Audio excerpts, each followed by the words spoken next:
Okay, I need to get out of this kitchen and cook somewhere else. I need to be able to spread my wings and pressure cook chicken in a more stretchable area. I have the perfect place my pressure cooker and I can go. That's right, the dining room table that's 4 feet away.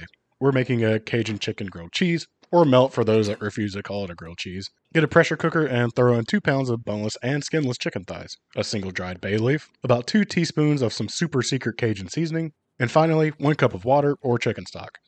Get your pressure cooker closed and all the latches locked.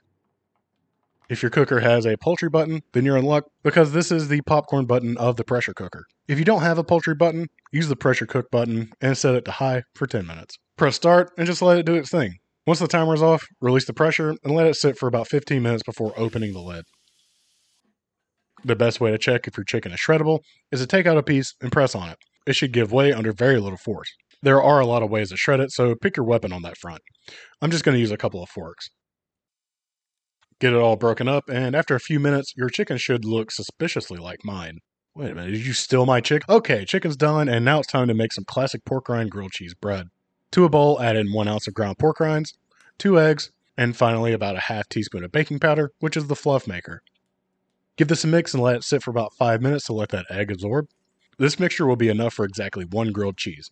Next, get a baking sheet lined with either a non-stick baking mat or a piece of parchment paper. Spread this out into an even rectangle, and it should look a little bit like this. Throw it into an oven at 375 degrees Fahrenheit for 5 to 7 minutes or until it's nice and firm. Let it cool off, and now we can slice it right down the middle. I wanted mine to look perfect, so I cut off the metaphorical crust to make straight edges. You don't have to do this, but don't be ashamed if you do. I'm just trying to make it a little bigger than the size of my trash cheese. And believe it or not, we're actually going to toast this fake bread.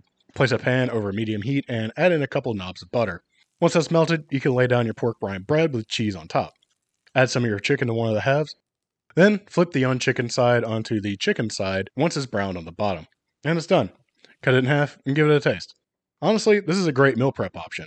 If you make 4 times the recipe for the pork rind bread, you can refrigerate these and have your chicken and cheese ready to go. Simply toast and eat.